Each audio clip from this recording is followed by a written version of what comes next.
Glad to have you join us on the big interview segment on New Dawn right here on Ogtv. Now, at the end of every election cycle in Nigeria, the Independent National Electoral Commission, the umpire of the elections in Nigeria, actually sits down and, of course, review the election, how it went. And, of course, they don't just do that for the fun of it. They do that with the aim of coming up with proposals, with reforms that would actually improve the next election in the country. Now, this practice and tradition has been up since 2011. Now, just a few days ago, the Independent National Electoral Commission sat down again, and of course, they took a look at the 2023 election, general elections. And of course, they were able to identify some successes. They were also able to identify some challenges that that election actually had. And of course, they were able to come up with reforms. Now, no less than 142 reforms were gotten really from that exercise. And we are going to be looking at how these 142 proposals or reforms would actually be improving our election. Don't forget, our next general election comes up in 2027. And so all of these are geared towards having a better outing for INEC. And of course, for every one of us, because when democracy or when election is conducted and conducted well, it's for the good of everyone. So all of these reforms are actually geared towards having a very good outing for everybody and of course for the country. So this morning we are going to be looking at the proposed electoral reforms, really, by the Independent National Electoral Commission. And we have in the studio with us two distinguished guests who are going to be doing justice to this topic. I have from the studio, USTAZ JUBRIL LAWAL, a public affairs analyst. It is a pleasure having you in the studio with us again, sir. Good morning. Thank you for having me.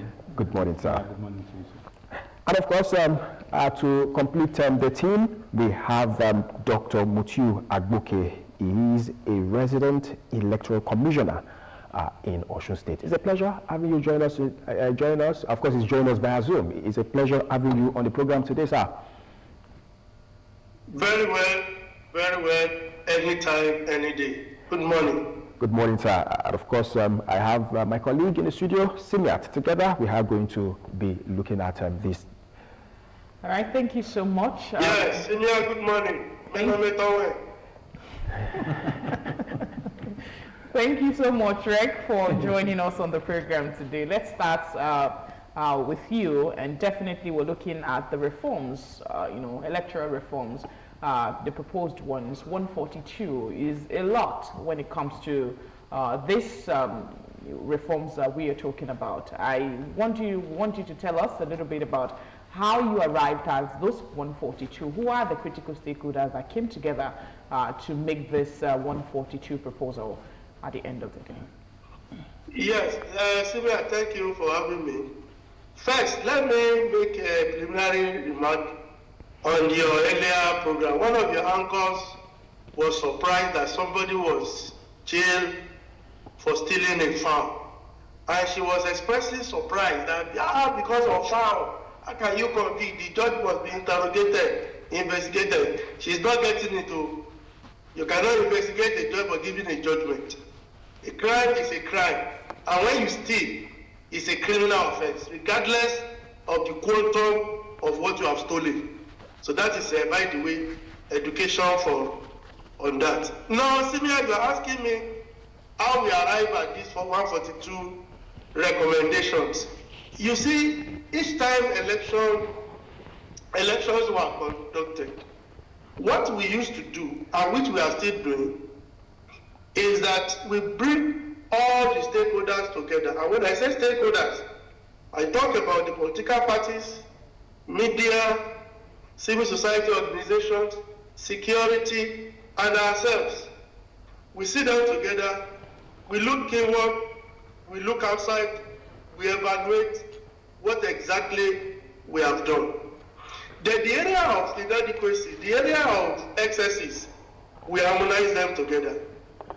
And to be specific, you will discover that In all these 142 recommendations, which of course, one is internal, the other is external. What do I mean?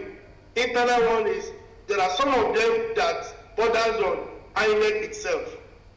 And out of this 142, 86 of these recommendations require administrative action by us. And others, we have among them, 48 of them are majorly for the stakeholders. So these are the breakdowns of what we have done. And if you look at all of them, all of our stakeholders were involved one way or the other before we come up with this. And I'm telling you that the Commission is very decisive, is very intentional, and is very ready to give effect to all these recommendations. All right, we have USTAZ in the studio as well. And of course, he has mentioned the critical point that critical stakeholders like the group, the different groups that you also belong to, the civil society organization belong to, make up the people that actually came together to bring out these recommendations, 142 of them. How practical do you think this is going to be effective along the line of developing our electoral system in Nigeria? Well, thank you so much. Once again, thank you for having me, for pairing me with my Oga. And when you talk of two distinguished gentlemen on the issue of electoral reforms or elections, I think you are giving me a title just to honor me. When you see it with a rec in election discussion concerning electoral reforms or elections, you are going to be a supporting speaker. You know, when we were in debates in those days in school, you have the main speaker and supporting speaker. So I'm supporting Dr. MUTIU AGBOKE, REC OSUN State. The truth of the matter is he has given us a good background to it, and he should have the background because they were at a meeting with the chairman of INEC, all the RECs, and the chairman of INEC mentioned the fact that there is need for them to meet with the RECs because quite a number of issues we're going to discuss concerns them, has to do with them. By the way, you were like, how did they come about that? For those who have read the about 542-page report of INEC concerning the last election, will have seen some of these things coming. It's on their website. The challenge we have is that in Nigeria, people don't read. They will suddenly come, to the public medium and start attacking everything that's attackable. And that's the challenge. Whoever has sat down to read that report would not, or will be very careful in wanting to blame or attack INEC over election management in Nigeria. And it's not shocking that we have other countries coming to, study Nigeria, understudy us to see what is happening. People have asked questions. I mean, there was a report I read where somebody made a comment that Benin is coming to learn how to rig elections from Nigeria. That was an unfair comment of INEC. When you look at electoral commission, electoral body umpires in Africa, INEC is still about the best in terms of the organization, administration, and implementation. Whatever challenges we have with our elections has nothing to do with the INEC. And I'm honest about this. Politicians are involved. There are other stakeholders that are involved. And in doing this, INEC recognizes this fact. Number one, like I said, about 86 or so of the 140 recommendations has to do with INEC itself. Internal administrative issues that has to do with them, looking what to see how they are implementing some of their procedures. So that concerns them. Then the other one, about 42 of such, is having to do with people I call collabos, people that are collaborating with INEC. What do you call it? National Road Transport Workers, civil society groups, organizations, security agencies, and even politicians. And politicians too. This concerns them and they want to bring them. And they said, the chairman went on to say that they will do more of, engagement with these groups that have been identified. But the key one, and that is one that really excites me most, is are the 8 that requires legal actions. Those 8 are pinpoint on the issues that arose from the 2023 elections, and maybe several the other of off-grid, or whatever you want to call it, the other election that came up, not part of national election, like the Edo and the other ones that came up, all the results from there, they considered them, and they're not looking at them one by one. The first thing INEC want to look at, and which they are taking to, or they're taking to, what do you call it, the National Assembly, the Joint Committee of the two chambers, is that they want to get a clearer interpretation on the mode of transmission of the result. And we all knew that this was a major challenge in the last election. I mean, reasons why people went to court and condemned that election, called the INEC chairman names, was because of the issue of electronic transmission or what have you. So INEC now is going back to the assembly to get a clearer legal framework on how do we transmit results. Should it be electronically transmitted, or should it be manually transmitted? We want a clearer picture. So nobody is confused regarding what is expected of INEC. Then what will be the roles of some of their literature, the handbooks that they normally print, etc. What role will they serve? Are they going to be seen as a legal document? Don't forget that in the last election, I listened to Itoro of this organization. He came up very well on elections, and he was saying that because it was in the handbook of INEC, that it's a presentation to the public that the INEC want to be engaged upon, and that he feels that INEC should obey whatever it has given to us or proposed to the public through its handbook. So INEC want to get clearer, clarity, legal clarity on the issue of what becomes of their legal, of their, what do you call it, their handbooks, the various literature that they publish, apart from the electoral law itself as contained in the constitution or in the law of Nigeria. They want to look at those and want to get a clearer picture on what will be the legal stance of those documents. INEC wants that now. Beautiful, if you ask me. INEC equally want to look at, can we have diaspora voting? People in diaspora, can they start voting? And it's not just people in diaspora. It talks about journalists, talks about policemen, early voting for people that will be engaged on the day of election, people that will be observers like us, people that will be in the studio doing analysis of what has happened on election, etc. So they want to bring that, and they want also to include that. Then they want to look at the issue of beavers. Beavers has become one major machinery that we use in elections. Now they are saying that, do we still need the hard copy BVC, the card, the PVC that we use? INEC is looking at how to control costs. I said, look, we might not need this again. People can, go to their website and download, what do you call it,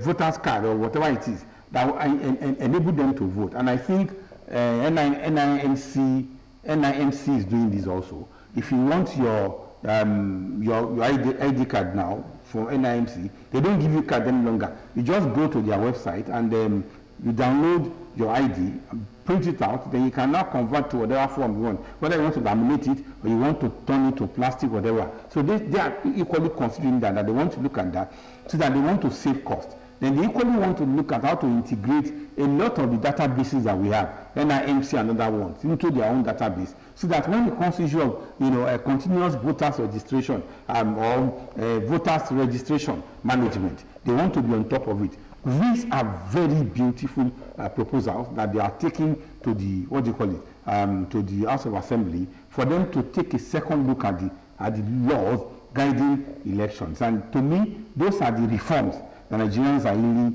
keen to, to get a view from. Now, let us also let's take a look at, where you started off with, and that was the issue of electronic transmission. The fact that INEC is planning to go to the National Assembly to really get clarity as to the mode of transmission. Do you think, the electoral law that approves of electronic transfer of result was come up with by INEC, was suggested. It was INEC's brainchild, really. So why is INEC going to the National Assembly for clarity? Before the election in 2023, the INEC chairman, as a matter of fact, was hammering on the fact that results were going to be transmitted from the polling units, to the IREV, really. That was what he was saying almost everywhere, at every given opportunity that he had. He even went to Chatham House to say the same thing. And that actually increased the trust that people had, really, because, all of us know that the process of moving results from polling units to public collation centers and the rest of them, certain irregularities happen. And so with this electronic transmission, it's going to take away those irregularities. So what is INEC really trying to come up with here? Are they, because INEC appears to be playing games. That's the way I see it, because they were clear as far as this was concerned before the election. I pray and hope that OSUN State Rec will be able to join us again, yeah, on this particular question. But let me give you an on-the-street understanding of what you just said. Don't forget, I'm going to give you opinion based on, as a citizen of Nigeria. If you want a clearer picture of what is happening, he will be in a better position to really do that. But let me just tell you that the narrative you just pushed now was the narrative of the opposition. I don't want to mention names, because there was a name given to those set of people when the election was on, and which was almost, if not for God, it was almost setting Nigeria ablaze. Okay, was it that the INEC chairman did not say that? There was no where the INEC chairman said the electronic transmission of results is going to be the legal transmission of results. Go and look at it, and that's why I'm happy about what he has taken to the assembly now. He wants the assembly to make it a law, get a law that clarifies the role between the real electoral laws as contained in the Constitution and their handbooks of operation. Because this was what people were harping on. Yes, you said you will give us. The INEC chairman never said he will not, he didn't say it will not be transmitted electronically using beavers. But transfer electronically is not as if as soon as you do it, they will push it, it goes there real time. No. He explained that they will snap whatever the result. It's not as if as you are voting, the beavers is counting and is separating. This one is for party A, this is for party B. No, that was what he said. What he said was that they were going to snap the result of beavers, and they are going to, everybody can see it. It's not as if it's going to be the basis for the result. And that's why I'm happy about the proposal they are currently taking to the National Assembly. Like I said, there are two things I love so much in that. Number one, legal clarity on transmission of results, electronically or manually. In the last election, it was clear that election result would be manually. But the issue of beavers being used as a screenshot, being snapped to send, it was contained in their handbooks. And that's why he equally went on to say they want to confirm what will be the status of the handbooks of INEC, in the election. They want clear-cut legal, clarification on some of these issues. So those that, peddled such narratives were not being honest with the INEC chairman. And we all listened to the court, all the basis the court went through, out of the Supreme Court, how they went to analyze some of these, even including the interpretation of these issues that the opposition took to the court. So there was no way the INEC chairman said, I'm going to transmit results electronically, and it's going to be the basis, the legal basis on which election shall be, declared. No, I think that was where the problem is, and that's why I'm happy about the fact that it's part of the 8 issues that they are seeking legal clarification of in the common law. Luckily, Barrister AGBOKE, the rec is back now. Now, let me come to you, Dr. MUTIU AGBOKE. Now, out of that 142 reforms, recommendations, really, proposals, 86, you said they are internal, and of course, the remaining 48 are actually expected, or expectations from, your expectations, from the stakeholders, really. Now, it's one thing, you can actually go ahead and do yours, but those 48 are also very important, really, to helping us improve our electoral system and, of course, process. what is the INEC really doing, or what do you intend to do to see that these 48 too, the stakeholders actually, implement their, they do their bit so that we can have an improved system? No, thank you. Before I go there, I like that OSUN JUBRIL has clarified what I would have considered the usual confusion that pervades the public space. And most times when those of you who interview us, when you express such, I won't call it ignorance or something, but I will only say a similar misconception of understanding. And I'm happy he has said it. He has said it, and I want to believe that after this program today, you too should join. Oh my God, the network. Okay. Maybe. Okay. Well, what can the INEC really do to see that other stakeholders actually they do their bit? Because if INEC does his own bit and other stakeholders don't do theirs, we still will not actually go anywhere. We will not go far. So, what do you think they can do, really? That's one challenge I have with people that always assess or review INEC at every elections. They come up with a lot of issues, complaints, that you are shocked that they are putting that at the front. Hello? Okay, he's back. Hello? Hello, we can hear you. Okay, we can hear you. Maybe you would respond to the question, the earlier question. No, all those forces disconnected me this morning. I'm going to recite Ayata against them. Because I like this program this morning, very good one. So that you people asking us questions who have, the clear-headedness or clarity of the issue first, before you even ask us. And I'm happy, USTAZ has explained it. I don't want to overflog it again. There was no time. What he said was misinterpreted.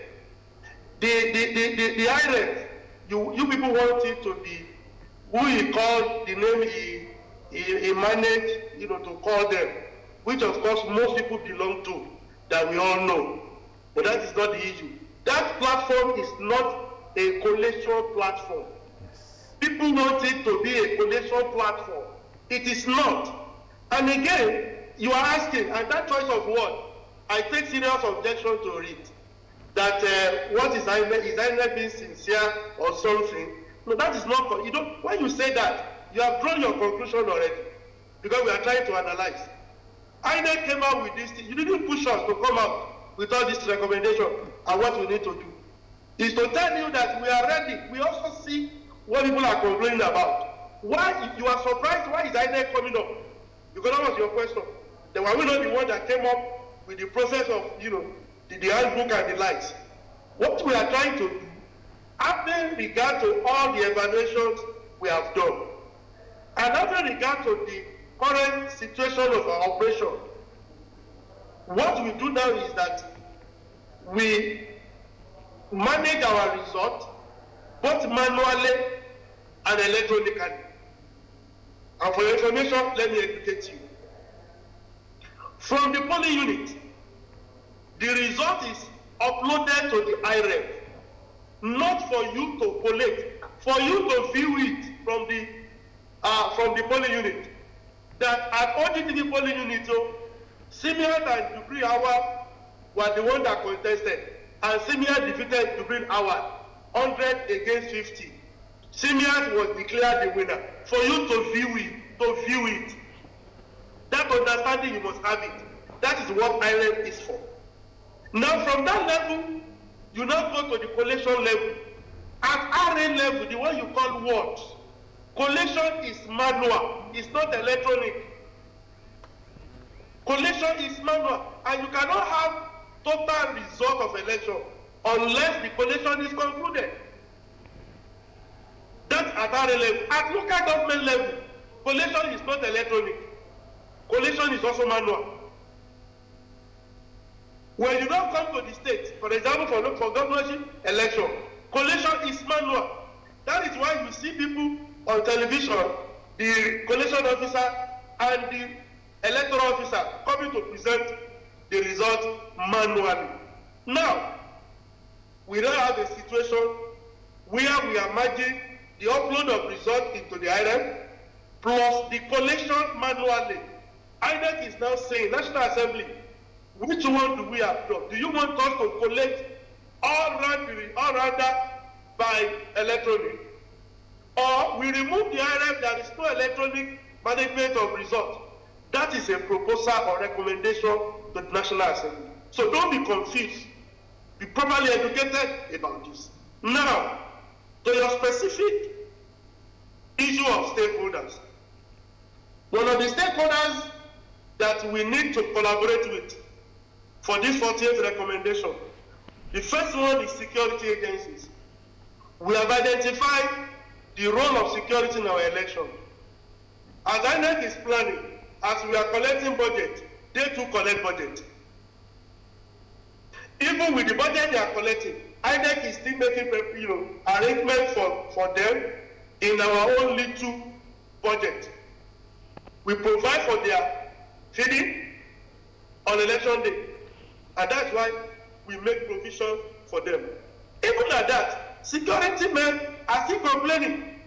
Some of them, because of this, they become so lackadaisical on election day. We saw it. We saw the number of deployment that have always been announced against the reality we always see on ground. We want them to also look inward. We are going to engage them. Not only that, INEC is going to engage the stakeholders who are the mobile network providers. We are going to engage the MTN, Airtel, which one again? Which one again? All the Glo, all of them. Because what we make use of the network to do an election day is not because of beavers for accreditation. Please note it. During the accreditation, our beavers does not use network at all. It's not online. The machine works offline. Offline, yes. It works offline. So somebody should not say, hey, accreditation did not go well because there was no network. That is miseducation. But immediately election is concluded, and the presiding officer announced the winner at a polling unit, like Simia, I give as an example. That ECHA, which is the result, the beavers will be placed on top of it, and a snapshot will be taken. It is the snapshot that will be uploaded, not the figure. Not the figure. I don't know whether Simia also believe that it is the figure INEC will upload on the beavers. It is not the figure. It is the image. It is the image taken through the INEC, through the beavers that will be uploaded. So when we do that, INEC requires network for that beavers to be able to upload successfully. And in such a situation, you can record failure of networks. And that is why we make use of all the networks depending on the location that we are using. So our engagement with them is for them to give us undertaking assurance and proper monitoring that we don't want network failures during the election. Again, political parties. Political parties, they are major stakeholders. Do you know that some of the problems, some of the cases we have in court today, most of which are re-election matters, are usually caused by political parties? We want to have proper understanding with them that please conduct free, fair primaries.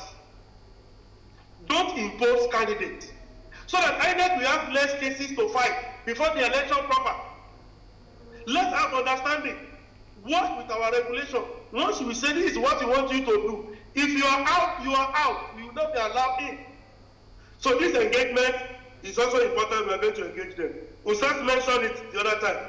The issue of logistics is very key.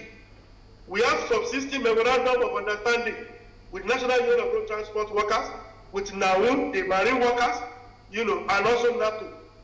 INEC is not saying that this undertaking memorandum is long overdue for review. Let us sit down and look at it, the content again. And that is going to happen. civil society organizations, and the media. There is need for us to engage you. Because some of you, you can imagine, I was at the meeting with the chairman on, which day now? On Thursday. While at that meeting, so many media organizations were calling me to confirm or refute that the chairman died in London. Whereas, those who made the effort to confirm, whereas so many, there could be online media platforms. They have carried the news that Mahmoud Yakubu died in London after brief illness. During the AOB, when we raised it, the man was just smiling and was just laughing. Until the commission had to release, a statement.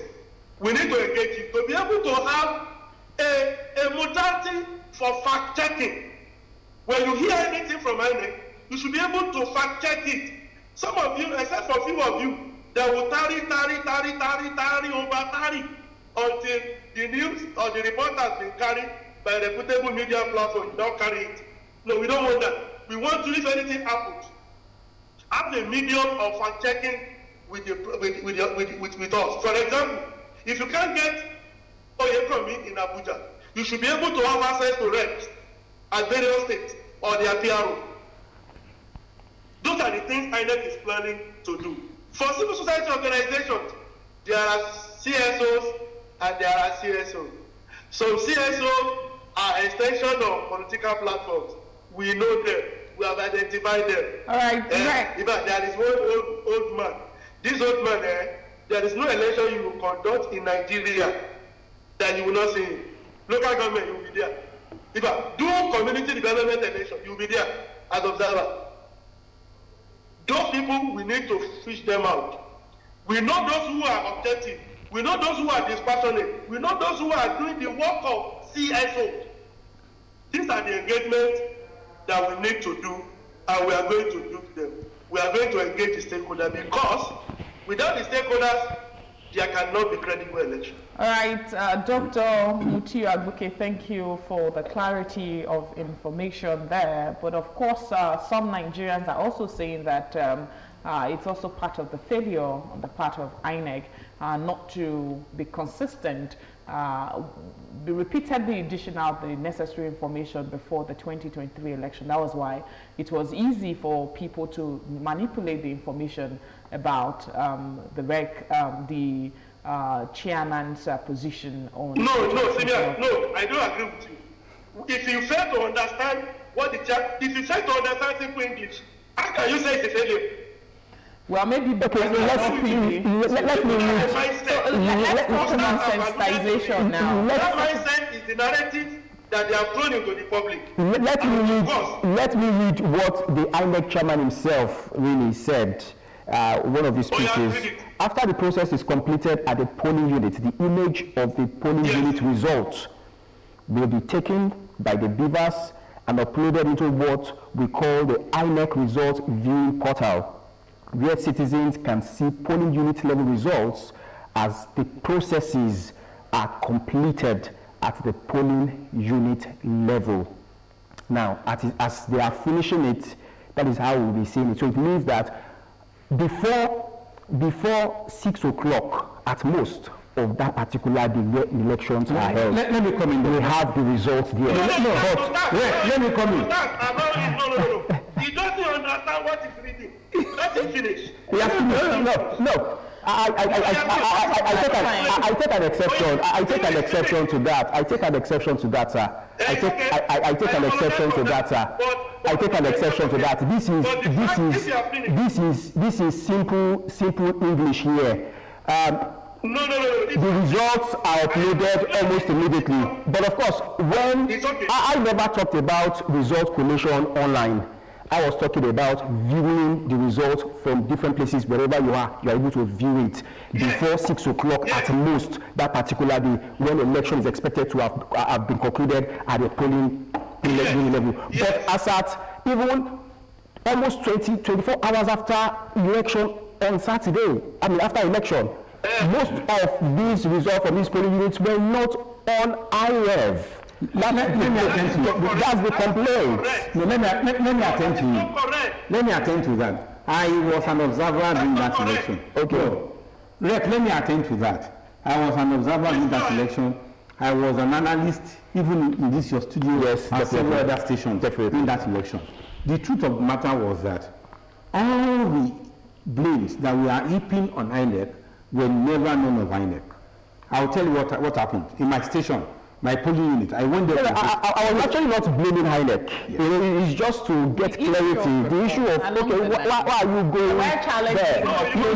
Yes, there were challenges. So those challenges are things that you also working on. And then who have we punished for those challenges that we had? I mean, because if there were challenges and nobody was punished, no, INEC, if we really care to follow these meticulously. Yes, we are following. INEC came on to tell us, like you just explained now, there were network issues.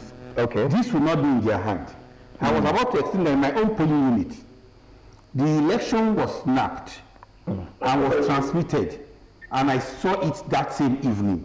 Somebody just forwarded it to me and said, this is our result on the IRF in my polling unit where I voted.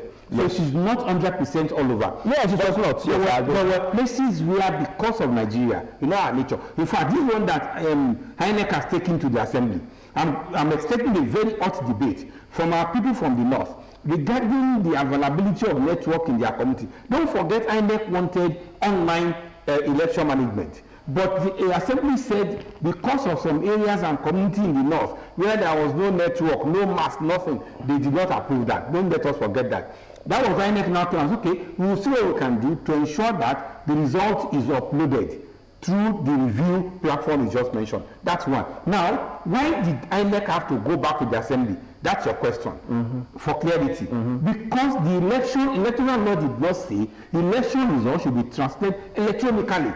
The election result said it should be done manually. So they are now going back to the assembly. Look, how do you want us to go about this? Let us get a legal clarity on how to transmit election results in the coming elections. They are going for legal clarity. So if the assembly eventually passes it and says, okay, it should be done online electronically, it will be in the law. But for as things are today, it is not electronically done. It is not. It's a manual thing. In addition to that, yes.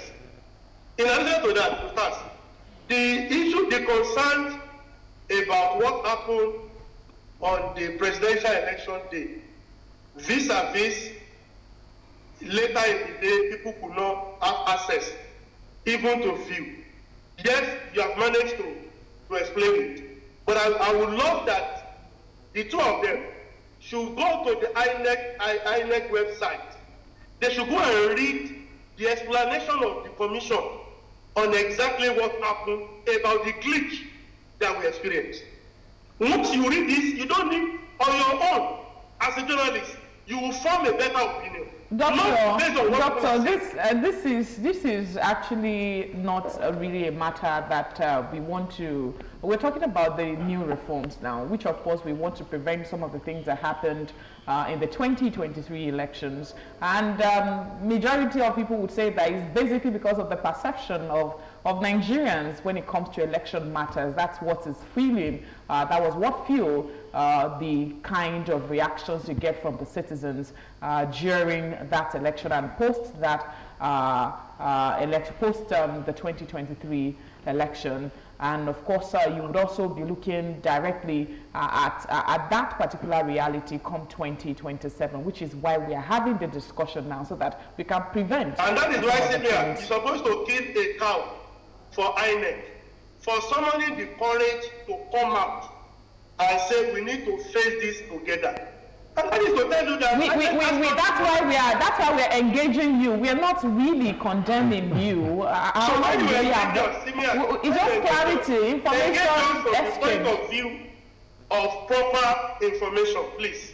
Let us do that. What has passed, INEC has addressed it. The issue of the IRF or no IRF glitches, Mahmoud went to Chatham, it's a narrative on the street. And we don't want that here. You can't say that here and go scot-free.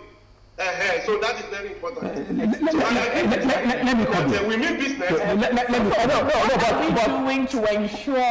What are we doing, you know, to ensure this is INEC, this is Nigeria, and the democratic process is still evolving, and we want it to be a situation where the people can actually trust what comes out of INEC. What are we doing in that regard to ensure transparency? Of course, these are very fantastic reforms that you have recommended. We really want you God bless you. Very wonderful. God bless you. Simeon, let me tell you, though Stas mentioned it by the way, that it was out of our engagement for people to know that the commission is serious, that we said, no, come off it. Why do we still make use of permanent voters card? For example, the law says the voter will approach the presiding officer on presentation of his voter's card. That provision of the Electoral Act has tied us together with without presentation of voter's card, it means you cannot vote. We are not saying that voters PVC today is as good as we don't need it. All your data, everything is contained in the beavers. And immediately you approach the beavers, everything will be brought out. We are now proposing that, gentlemen, even the ordinary slip that we give you during the registration is enough to be presented for accreditation for you to vote. INEC is trying to do that to achieve three things. To save cost. Because by next year now, we are talking about continuous voter registration. And you want to collect PVC. The problem of registration, the problem of printing PVC is a huge cost. Secondly, we are trying to prevent the bottlenecks around the collection of PVC. When we say go and collect, I know perhaps Simi has registered at his homestead, and he will be at the studio on election day. How will he collect the PVC? How will she vote? INEC is looking at all this for us to achieve seamless process. To also abolish intentional and diabolical practice of buying of PVC with a view to disenfranchising the voters. Okay, all this we are looking at it. Okay, let's come to the studio now. When we try to solve a particular problem, particularly in this part of the world, it appears some elements or some individuals are actually a step or two steps ahead, and then they come up with something else to, you know, neutralize whatever solution that is being brought to the table. How do you think INEC should be going about this? You know, putting in mind the third, is it columnist that they call them, who would actually want to subvert or want to, you know, outsmart INEC in all of these reforms that they are, you know, bringing to the table? No, thank you so much. I'm happy that you are asking this question. Like I said earlier on, and I've said this severally, people blame INEC for what does not concern them. For a problem that is not their own, they blame them for it. The election is over-securitized. We have so many police in the army, it does not concern INEC. INEC is not one that will deploy those ones for these only units, you know. So we need to get that clear. Now the question, let me give an allegory. If you are approaching a traffic light and the traffic light says red, stop, but the driver refuses to stop, is it the fault of the traffic light? The answer is no. And that is why Nigerians need to realize that all the challenges we've been having with our elections since Jega up to now has been primarily at the doorstep of Nigerians and not at the doorstep of the umpire. And I'm happy about a lot of things they brought up. Do you know in this reform they are proposing, they want to take away the burden of prosecution away from them. No, you ask the question, what happened to those that violated the rules of elections? INEC is now saying, look, we want this one to be taken away from us. Let us have another commission or body that's going to do prosecution of electoral offenders. When you offend or do anything, you know, in terms of electoral issues, let another body come to prosecute you. In other words, they are trying to take even registration of voters. Yes.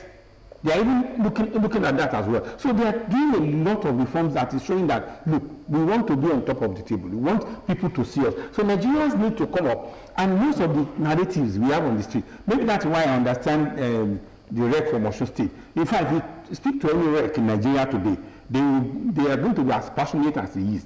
Because quite a number of narratives on the street today is not the correct narrative. People would definitely abandon the truth of the matter and start promoting their emotions and passions. Look, I said it. There is a 524-page report. Whoever wants to know about what has happened in that last election, let them approach it and read it. But people will not read.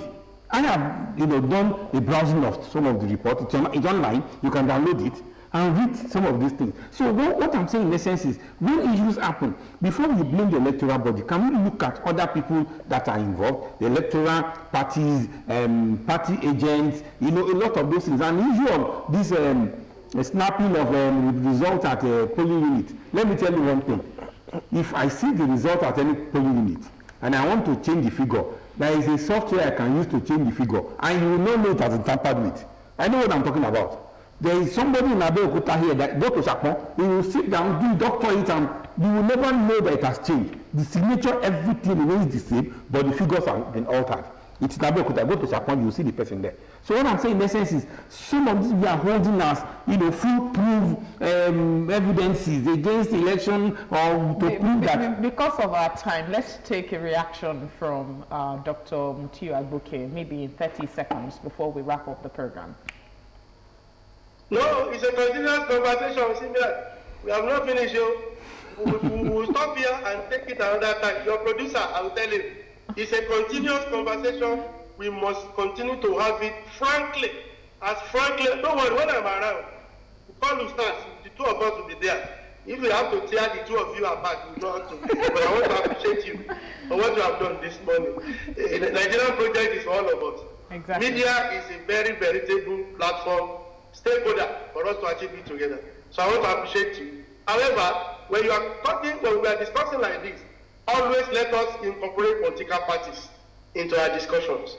The award we receive from them is more than the benefit. Let us always discuss it frankly, and we tell ourselves the whole truth. Thank you, Senior. Thank you.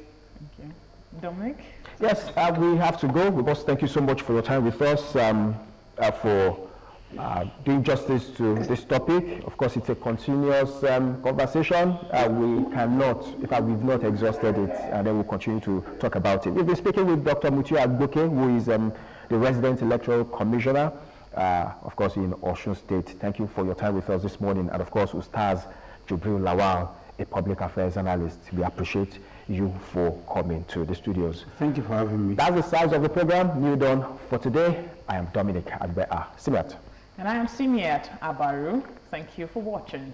Bye for now.